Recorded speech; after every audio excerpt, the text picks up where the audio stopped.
નમસ્કાર, હું હર્ષ Rathod, India news ગુજરાતમાં આપનું સ્વાગત છે। સમાચારની શરૂઆત કરીશું આણંદથી। વાત કરીશું આણંદ જિલ્લામાં રિક્ષામાં મુસાફરોને બેસાડીને મુસાફરના ખિસ્સામાંથી રોકડ રકમ અને મોબાઈલ ફોન સહિત કિંમતી સામાનોની ચોરી કરતી ગેંગને ઉમરેઠ પોલીસે ઝડપી પાડી તેઓની પાસેથી રિક્ષા સમેત 1.25 લાખનો મુદ્દામાલ કબજે કરી પૂછપરછ કરતા આ ટોળકીએ અનેક મુસાફરોને શિકાર બનાવી ચોરીઓ કરેલી છે અને ટોળકીના મુખ્ય સૂત્રધાર વિરુદ્ધ જુદા જુદા પોલીસ મથકમાં 13થી વધુ ગુનાઓમાં નોંધાયેલા છે। પોલીસે આરોપીઓના 3 દિવસના રિમાન્ડ મેળવી વધુ પૂછપરછ હાથ ધરી છે।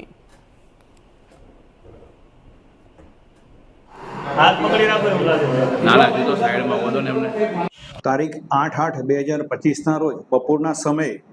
સુધીર કુમાર વિષ્ણુ પ્રસાદ ત્રિવેદી ઉંમર વર્ષ 67 ઉમરેઠથી પોતાના વતનમાં જવાનું હતું ગંગાપોળ ખાતે। તે દરમિયાન પાટપોળથી રિક્ષામાં બેઠેલ 4 ઈસમો આવી અને રિક્ષામાં તેઓને ગંગાપોળ ખાતે ઉતારી દેશે તેમ જણાવી તેમને રિક્ષામાં બેસાડી અને ગંગાપોળ ઉતારી દીધા। જ્યારે રિક્ષા ચાલકો ત્યાંથી જતા રહેલા ત્યારે પોતાના ખિસ્સામાંથી 9,500 રૂપિયા નહીં હોવાની હકીકત જણાવતા એમને તાત્કાલિક ઉમરેઠ પોલીસ સ્ટેશનમાં જાણ કરેલી હતી। બનાવની ગંભીરતા સમજી સુધીર કુમાર પોતે સિનિયર સિટીઝન હોય અને તેમના તમામ પૈસા આ ચોર ઈસમોએ કાઢી લીધેલા હોય, જેથી તેઓ પાસેથી વર્ણન અને કઈ રિક્ષામાં આવેલા છે તેની હકીકત મેળવી પીઆઈ શ્રી બુલાન તથા તેમના સ્ટાફના માણસોએ આ બાબતે વોચ હકીકત ગોઠવેલી, જેમાં આ ગુનામાં સંડોવાયેલા અને જે પ્રમાણે રિક્ષાનું વર્ણન મળેલું હતું અને વ્યક્તિનું વર્ણન મળેલું હતું તે બાબતે નાકાબંધી કરતા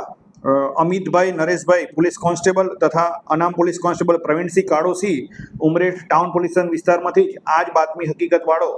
રિક્ષા તથા ઈસમો મળી આવતા તેઓને પોલીસ સ્ટેશન લાવી અને તેઓનું ઇન્ટ્રોગેશન કરતા તેમને જ આ ગુનાને અંજામ આપેલો હોવાની હકીકત જણાવેલી, જેથી આ સુધીર કુમાર વિષ્ણુ પ્રસાદ ત્રિવેદીની ફરિયાદ લઈ અને ગુનો રજીસ્ટર કરે ગુનાના કામે